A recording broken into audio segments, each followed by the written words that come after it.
Hello बच्चों, once again I am here with the same topic quadratic equation द्विघात समीकरण।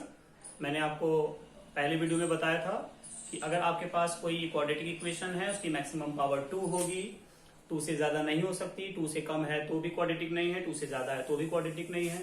और क्योंकि ये क्वाड्रेटिक इक्वेशन है तो इसके हमेशा दो आंसर्स मिलेंगे। मैंने आपको मिडिल टर्म स्प्लिटिंग मेथड, जैसे कि आप फैक्टराइज करते थे, उस तरह से सॉल्व करने का एक तरीका बताया था। And one more method was formula method, which was called Sridharacharya formula method. So these both I have explained earlier. And one more thing I told you was discriminant b square minus 4ac. The value of d, that is discriminant b square minus 4ac. If the value of d is greater than 0, less than 0, equal to 0. Earlier I have explained. So once again, just to repeat, if d is greater than 0, you will get real and different roots, that is solution or answers. If d is less than 0, imaginary roots you will get, that means those roots you will not be able to solve. And d is equal to 0 means real and same. So one thing is coming imaginary. What is this imaginary term? We all need to know this because सभी बच्चे पूछते हैं कि sir ये imaginary number क्या है। जरा ध्यान से देखिए, अभी तक आप सब ने कभी ना कभी ये सॉल्व किया होगा √4। तो आपने लिखा होगा sir 2 multiplied by 2 that is 2, this is √4। और अगर इसी √4 को मैं लिखता हूं -4 तो आपके लिए थोड़ा प्रॉब्लम हो जाती है। आप इसको 2 multiplied by 2, but what about this minus sign, तो आप -1 अलग से लिखते हैं और इसको लिखते हैं 2 √-1। Am I right? देखिए, अगर आपको अंडर रूट में -4 मिलता है तो ऐसे केसेस में हम इस अंडर रूट को सॉल्व नहीं कर पाएंगे और लास्ट में एक ऐसा नंबर अंडर रूट के अंदर -1 बचा रह जाएगा। और इस अंडर रूट के अंदर -1 को अभी तक हम सॉल्व नहीं कर पाए हैं और इसी अंडर रूट -1 को हम लोग बोलते हैं आई क्या है? Imaginary number. और आई की जो वैल्यू होती है यही होती है अंडर रूट में -1। इसको आप हमेशा याद रखिए। वैसे ये क्लास 11th का चैप्टर है, पोर्शन है इमेजिनरी और कॉम्प्लेक्स नंबर, लेकिन बेसिक के लिए आपको ये पता होना चाहिए। Please note it down in your copies. Now further, after all this discussion, कुछ ऐसे टॉपिक हैं, कुछ ऐसी चीजें हैं जो आपके बुक्स में नहीं है क्वाड्रेटिक में, लेकिन जो आपको जानना चाहिए। जरा ध्यान से देखिए, अगर हमारे पास कोई क्वाड्रेटिक इक्वेशन है ax² + bx + c = 0, तो मैंने आपसे ऑलरेडी बताया था कि if we have any quadratic equation then we must get 2 roots after solving the quadratic equation. So if we imagine after solving this equation we are getting 2 roots alpha and beta. Listen carefully, this is the new topic and this is not somewhere in your books. So if we have an equation ax² + bx + c = 0 और उसके roots आते हैं alpha और beta, तो alpha plus beta और alpha into beta. Alpha plus beta means sum of roots और alpha into beta means product of roots.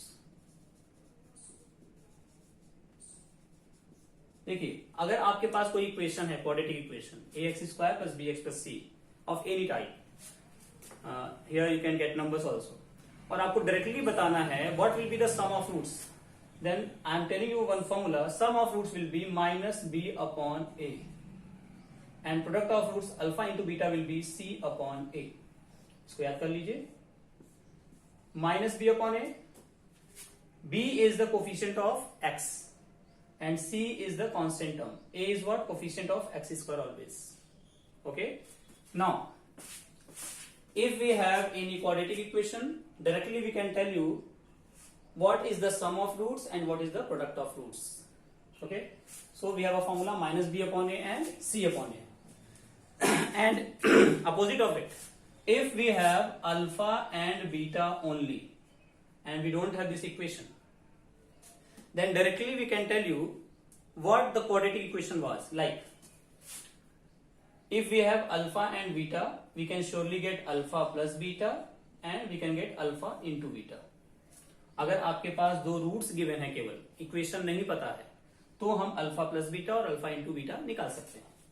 तो alpha plus beta और अल्फा इंटू बीटा निकालने के बाद एक फॉर्मूला है x square minus alpha plus beta into x plus alpha into beta is equal to 0। ये होगा आपका फॉर्मूला क्वाड्रेटिक इक्वेशन का। क्या है formula? X square minus sum of roots into x plus product of roots. ठीक है, इस फॉर्मूले को आप नोट कर लीजिए, this is very important. And let us take one example.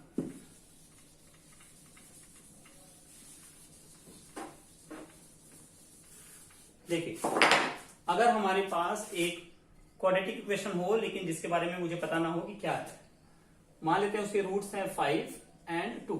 Solve करने पे जो रूट्स मिलते हैं वो 5 एंड 2 हैं। So what will be the quadratic equation? I have told you x square minus alpha plus beta into x, this is the formula, plus alpha into beta is equal to 0।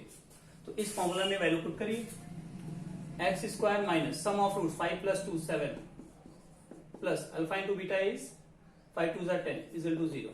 So this is x square minus 7x plus 10 is equal to 0 is the quadratic equation required. We were having only roots 5 and 2 but we have got the equation. और जरा ध्यान से देखिए, अगर आपके पास कोई equation है, इसी को लेते हैं x square minus 7x plus 10 is equal to 0। So compare करिए ax square plus bx plus c is equal to 0 से। So value of a will be 1, value of b will be minus 7, value of c will be 10। तो मैंने आपको पहले बताया था alpha plus beta यानी minus B upon ए।